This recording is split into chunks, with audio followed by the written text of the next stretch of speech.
কোন ক্লাস? প্রত্যেকটা রুমেতে sound system আছে, আওয়াজ যাচ্ছে। আমি এখন ক্লাস 11-এ আছি। মানে যারা ভবিষ্যতের তারকা তোমরা আমাদের, কেউ হেলথ সেক্টরে, কেউ স্পোর্টসে, কেউ এডুকেশনে, কেউ এগ্রিকালচারে, সবাই তোমরা কিন্তু ভবিষ্যতের তারকা। তোমাদেরকে সবাইকে বলছি যে শুধুমাত্র ভালো পড়াশোনা করলেই যে ভালো হয়ে যাবে এরকম ব্যাপার না। হয়তো রেজাল্ট ভালো হবে, কিন্তু শিষ্টাচার শৃঙ্খলা না থাকলে সমাজে কিন্তু সবার কাছে গ্রহণযোগ্যতা পাবে না।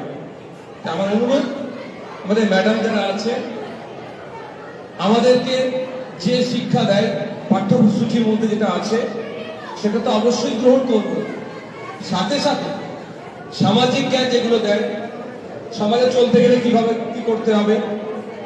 কারণ এখন বিভিন্ন ফাঁদে ফেলে, বিভিন্ন কৌশলে, বিশেষ করে এই 11, 12, 9, 10 এই বয়সী বাচ্চাদেরকে কিন্তু ভুল পথে পরিচালনা করেছে। তোমরা আমার থেকে অনেক ছোট, আমার বোনের মতো, তোমাদের বলবো যে কে কি বলছে, কে কি করছে ওইদিকে ফোকাস নয়, ফোকাসটা এখন করতে হবে পাঠ্যসূচির দিকে, পড়াশোনার দিকে। অনেকে অনেক রঙিন স্বপ্ন দেখাতে পারে, সেগুলো মাথায় রাখার এখন সময় নয়। কারণটা 2 বছর 4 বছর, 2 বছর 4 বছর পরে পুরো সারা জীবনটা ধ্বংস হয়ে যাবে। এখন পড়াশোনার দিকে ফোকাস করো। ম্যাডামরা যেটা বলছে সেটা করো। নিশ্চিতভাবে ম্যাডামরা হয়তো তারা দেয়, বকে, ঠিক কথা, কিন্তু আপন মনে করে, সেই জন্যই বারবার বোঝানোর চেষ্টা করো। তাই অনুরোধ এটাই, ক্লাস 11-এর তোমরা ছাত্রী, ক্লাস 5-এর ওখানে ছাত্রীদের কাছে প্রত্যেককে বলবো, আর 9, 10, 11, 12-কে স্পেশালি বলবো আমি, অনেকে এখন রঙিন স্বপ্ন দেখাবে, এই হবে সেই হবে, চলো এই করি সেই করি, এই ফাঁদে পা দেওয়ার দরকার নেই। এতটুকু কথা বলবো, নিয়ে গিয়ে বিক্রি করে দিতে পারো। তখন কি হবে একটু ভাবো, খারাপ জায়গায় নিয়ে গিয়ে যদি বিক্রি করে দেয়। সুতরাং এতটুকু মনে রাখবে, তোমার ঘরের বাবা বলো আর আব্বা বলো, যে ভাষা দিয়ে ডাকো, কি কাজ করে, কারো বাবা বা পিতা হয় সরকারি জব করে, আর না হলে বেসরকারি প্রাইভেট সেক্টরে। কারো বাবা এখানে আছে ভ্যান চালায়, গর্বের সাথে বলবে তোমরা, কোনো লজ্জার ব্যাপার নেই। কারো বাবা রাজমিস্ত্রির কাজ করে, কারো বাবা কৃষক, এইটাই তো আমাদের ম্যাক্সিমাম। কারো দোকান আছে। আর্থিকভাবে আমরা খুব একটা ভালো জায়গায় নাই ম্যাক্সিমাম, কিন্তু দেখো বাবা মারা সর্বোচ্চ দিয়ে চেষ্টা করে তোমাদের ভালোর জন্য। আমার মেয়েটা পুজোতে বাবা মারা তো নতুন জামা নেয় না, মেয়েদেরকে জামা নেয় তো ঈদেতে, বাবা মা নতুন জামা পরে না, শাড়ি পরে না, কিন্তু মেয়েদেরকে নতুন দেয়। তার সর্বোচ্চ দিয়ে মেয়েদেরকে খুশি রাখতে চায়। যে ছোট থেকে জন্ম দেওয়ার পরে লালন পালন করলো, তার সর্বোচ্চ দিয়ে আগলে রাখার চেষ্টা করলো, তার ভালোবাসা, তার স্নেহ থেকেও কেউ 2 বছর 1 বছর 6 মাস এমন তোমাদেরকে ভালোবেসে ফেললো, ভালোবাসা দিল, বাবা মার ভালোবাসা উপেক্ষা করে 6 মাসের ভালোবাসার কাছে তোমরা বিলিয়ে দিলে। ভাবার চেষ্টা করো, তুই আমার বোন, সেই জন্য বলছি। ভাবো যে বাবা মা বয়স কত, 11 মানে হচ্ছে 16 বছর, 17 বছর ধরে যে বাবা মা ভালোবাসা দিয়ে তোমাকে বড় করলো, তার ভালোবাসা, তার স্নেহ থেকে কি হচ্ছে 6 মাস 8 মাসের এমন ভালোবাসা দিল, 17 বছরের ভালোবাসা আমরা ভুলে গেলাম। এটা হতে পারে? এটা ভুল জায়গায় আমাদের, এটা ভুল। আর এখন পছন্দ অপছন্দ সময় নয়, কলেজে যেতে হবে, ইউনিভার্সিটি যেতে হবে। তারপরে দেখুন আমাদের বাড়ির মেয়ে ভূমিকা সিং, যে পাকিস্তানকে জবাব দিয়ে আসলে তো কর্নেল সুফিয়া কুরেশি হতে হবে, স্পোর্টসম্যান হতে হবে, যে ফ্লাইট আপনারাই উড়াবে, আপনার যে Vande Bharat high speed train আপনারাই চালাবেন। ওগুলো বাদ দিয়ে আপনি যদি এখন ফ্যামিলি প্ল্যানিং এ চলে যাবেন, হবে কি করে? এই খারাপ ভাবে নিচ্ছ নাকি বন্ধুরা? এখন প্ল্যান আপনার, তোমাদেরকে ওটা করতে হবে যে ওই মেয়েটি জেট ফ্লাইট উড়িয়েছে, আমিও উড়াবো। যে ও পাইলট হয়েছে, আমিও পাইলট হব। এই দেখেন এখন। আর তার জন্য কি বাবা মা আছে, তার জন্য টিচাররা আছে, আর সর্বোপরি তোমাদের এই দাদা আছে। পড়াশোনার জন্য যে এখানে পড়বো সেখানে পড়বো সহযোগিতা লাগবে, নিশ্চিন্তে ম্যাডামদের বলতে পারবে। আমি কথা দিয়ে গেলাম তোমাদেরকে আমি সহযোগিতা করব। কিন্তু অনুরোধ এটাই যে এখন অল্প বয়স, কেউ দেখাচ্ছে এই হয়ে যাবে সে হয়ে যাবে, এই ফাঁদে পা দিও না। আমি তোমাদের বলি, তথ্য দেখবে, শুধু বারাইপুরের কথা বলছি, গত 2-3 বছরে 100-র অধিক মেয়ে নিখোঁজ হয়েছে। তাদের কোথায়? দেখো কিভাবে নিখোঁজ হয়েছে। একটু তোমাদের থেকে বয়স যাদের বেশি, এই 26, 27, 28 বছর, তাদেরকে কাজের লোক দেখানো হয় যে ওখানে চলো। স্বাভাবিকভাবে আর্থিকভাবে দুর্বল, তাদেরকে ওখানে বলে চলো, কি হবে, কাজ দেবে। সে বিশ্বাস করলো, ফোনে হয়তো পরিচয় হয়েছিল, তার স্ট্যাটাস শোনাই দেখাচ্ছে, বিশাল স্ট্যাটাস, তার গাড়ি বাইক নিয়ে ঘুরছে, দেখতে হয়তো দেখা যাবে গ্যারেজে কাজ করে প্রত্যেকদিন নতুন নতুন বা গাড়ি নিয়ে আসছে, ভাবছো তুমি ওর গাড়ি। এটা হতে পারে। ও ভাবছো তোমরা ওই 28-30 বছরের মেয়েগুলো, তারা তো ভাবছে অন্তত কাজটা করলে আমার পরিবারকে বোঝাতে পারবো। তাদের মনে কোনো পাপ নাই, ওই বিশ্বাস করে চলে গেল, নিয়ে গিয়ে কোথায় বিক্রি করে দিচ্ছে। কোথায় নিয়ে পড়ছে না পড়ছে আর বলতে লাগবে না, তোমরা নিশ্চিতভাবে বুঝছো কত কষ্ট তার হচ্ছে। আর তোমাদের হালকা বয়সী যারা আছে, কাজের কথা বলছে, এখন বাবা মার থেকে বেশি ভালোবাসা দেবে তোমাদেরকে বলছে। আমি এতটুকু কথা বলবো, বাবা মা যতই খারাপ হোক না কেন, দিনের শেষে বাবা মা, মাথায় রাখবে। এরপরেও তোমাদের একটা অপশন দিয়ে যাচ্ছে, আমি আমার পক্ষ থেকে।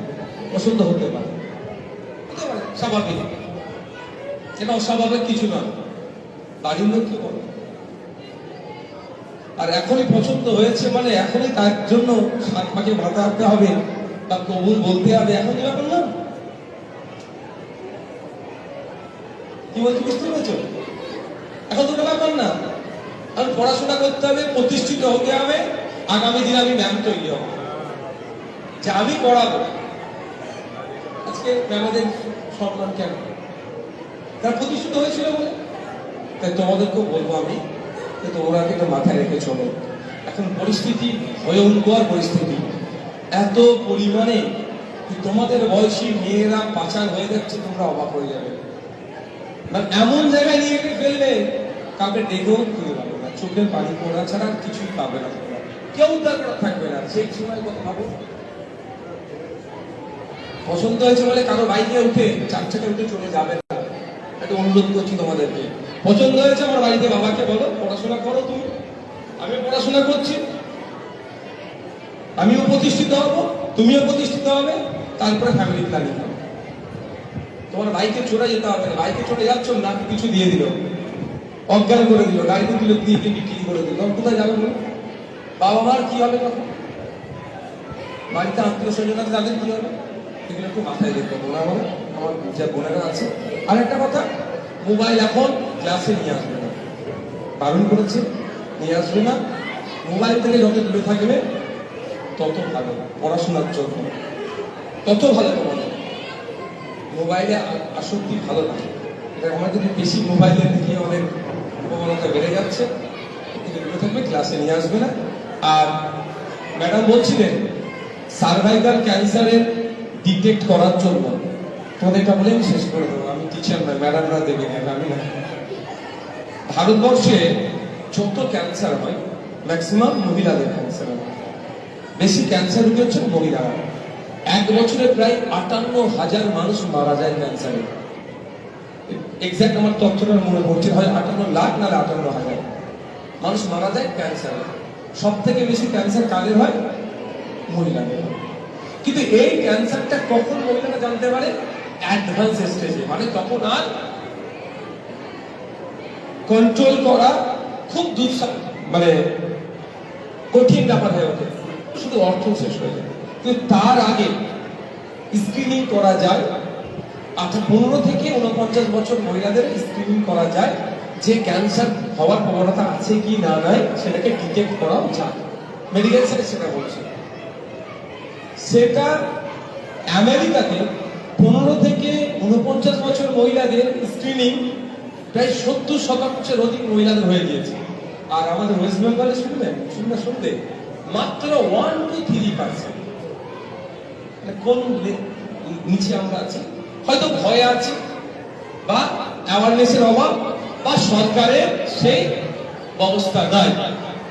তা আমরা যারা এখানে আমাদের বোনেরা আছে, তোমাদেরকে আওয়াজ তুলতে হবে, সরকারকে এটা ব্যবস্থা করা দরকার। 10 বছর 15 বছর আগে যদি তোমরা মেয়েরা জেনে যায় যে ক্যান্সার হতে পারে, তাহলে সেটাকে ডিটেক্ট করা যায়, আটকানো যায়, এই কাজগুলো করা যাবে, তাহলে একটা ফ্যামিলি বাঁচবে, একটা প্রাণ বাঁচবে। আমি তো বিধানসভায় তুলেছি, মেয়েদেরকে আওয়াজ করতে হবে যে এটা ভারতবর্ষের বাধ্যতামূলক করতে হবে যে 15 থেকে 49 বছর মহিলাদের স্ক্রিনিং এর ব্যবস্থা করতে হবে। ভারতবর্ষের সব থেকে বেশি তামিলনাড়ুতে আছে স্ক্রিনিং করা হচ্ছে, তাও মাত্র 7%। স্কুলের টিচাররা যখন, ম্যাডামরা যখন আপনাদেরকে বলে বা তোমাদেরকে বলে এইগুলো করতে, করবে। যদি মনে হয় যে এটা ব্যাড কোনো ইম্প্যাক্ট করবে, বাড়িতে যাবে, কি বলছে সেটা নোট করে নাও, এআই কে কোশ্চেন করো গিয়ে, বাড়িতে বাবা দাদা মোবাইল আছে তো, এআই কে যে কোশ্চেন করো যেটা বলছে নাকি এই ওষুধটা খাওয়ার কথা বলেছে, এখন তো কোন ওষুধের একটা রেট হচ্ছে, এটা কি হতে পারে, প্রশ্ন করে এআই কে যে ব্যাড ইম্প্যাক্ট কি গুড ইম্প্যাক্ট, এই ওষুধের নাম দিয়ে জিজ্ঞাসা করো, এআই তো উত্তর দিয়ে দিচ্ছে। সে উত্তর সন্তোষজনক না হলে এসে ম্যাডামকে জিজ্ঞাসা করো, ম্যাডাম এইগুলো পেয়েছি। মাথায় রাখবে যে তোমার জীবন তোমাকে করতে হবে। তোমার জীবন তোমার বয়ফ্রেন্ডও করে দেবে না, গার্লফ্রেন্ডও করে দেবে না, নিজেকে করে নিতে হবে। সাপোর্টে বাবা মা ছাড়া দ্বিতীয় কাউকে পাবে না। সাময়িক সময়ের জন্য এই বয়ফ্রেন্ড গার্লফ্রেন্ড, তারপরে কিন্তু কেউ কারোর পাশে থাকবে না, সেই বাবা মা ঘুরে ফিরে সেই বাবা মাই পাশে থাকবে, আব্বা আম্মা। যে আব্বু আম্মু বাবা মা তোমাকে এতটা কষ্ট করছে, করে বড় করছে, অনুরোধ করছি বোন আমার যারা আছো, যে ওই 6 মাসের কারো ভালোবাসার পাল্লাই করে বাবা মার ভালোবাসার পরীক্ষা করো না, ভালো হবে না, কিছু একটা খারাপ হবে। সব থেকে বেশি ভয় আমার লাগছে কি, এখন বিক্রি করে দিচ্ছে। এফস্টিন ফাইল দেখেছো তোমরা, খবর পড়েছো? এফস্টিন ফাইল, ইসরায়েল আমেরিকা কি হয়েছে, কতটুকু শিশু দেখেছো তোমরা? তোমাদের হাফ বয়সে শিশু কারা যাদের নাম এসছে, ভাবতে পারছো ওই ধরনের মানসিকতার মানুষজন আমাদের সমাজে নাই কি আছে? তাদের হাত থেকে রক্ষা নিজেকে করতে হবে, কেউ রক্ষা করতে আসবে, নিজেকে করতে হবে। আর অন্যায় হলে মুখ বুঝে সহ্য করবে না, এটা মনে রাখবে। অন্যায় হলে মুখ বুঝে সহ্য করবে না। বাসে ঘাটে যেখানে যাচ্ছে, কেউ একটা অন্যায় করার চেষ্টা করছে, ব্যাক টাচ করার চেষ্টা করছে, সঙ্গে সঙ্গে প্রতিবাদ করবে, না হলে ওই অন্যায়টা বাড়তে থাকে, যাতে তোমার সাথে হয়েছে কালকে অন্যজনের সাথে হতে পারে, একদম সঙ্গে সঙ্গে প্রতিবাদ করবে। আর যে করছে তাকে জনমানুষের চিহ্নিত করতে হবে, তাহলে যদি অন্যায়টা কমবে। আর যদি মুখ বুঝে সহ্য করে না, তোমার পরিবর্তে কারোর সাথে অন্যায়। অনেক জ্ঞান দিয়ে দিলাম না? সব ভালো থেকো, ভালো রেজাল্ট করো, ভালো পড়াশোনা করো। এই এত কি করে করবো আমি?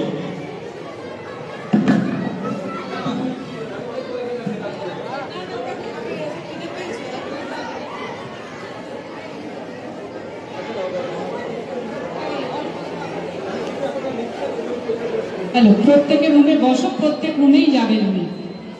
বসে পড়, বসে পড়, অনেকক্ষণ দাঁড়িয়েছিস, মেয়েরা বসে পড়। তাহলে স্কুলে যদি তোমাদের পড়া শুনতে হবে, মোবাইল আনা যাবে না।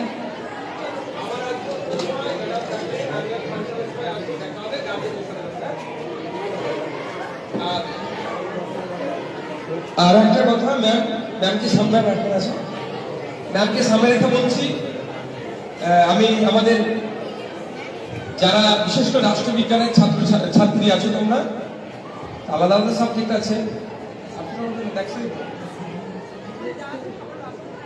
যারা আছো আগামী দিনে বিধানসভাতে ম্যামের নেতৃত্বে তোমরা যাবে, ওখানে ভিজিট করে আসবে, যে হল এমএলএরা কি করে, মন্ত্রীরা কি করে, তোমাদের দেখাবে শুরু করে। ঠিক আছে? আর একটা হচ্ছে আমাদের সমাজে বিশেষ করে বাংলা থেকে চেষ্টা করব যে সমস্ত মহিলারা বিশ্বের দরবারে আন্তর্জাতিক স্তরে তারা নিজেদের শিক্ষাগত যোগ্যতা দিয়ে হোক বা স্পোর্টস ফিল্ড থেকে হোক, যে কোনো ফিল্ড থেকে তারা নাম করেছে, তাদেরকে আমরা চেষ্টা করব তোমাদেরকে তাদের লাইফ জার্নি, তারা কি করেছে না করেছে সেই বিষয়গুলো তোমাদেরকে চর্চা করতে, তোমাদের ভালো লাগলে সেগুলোকে আইকন হিসাবে দেখতে হবে। Thank you.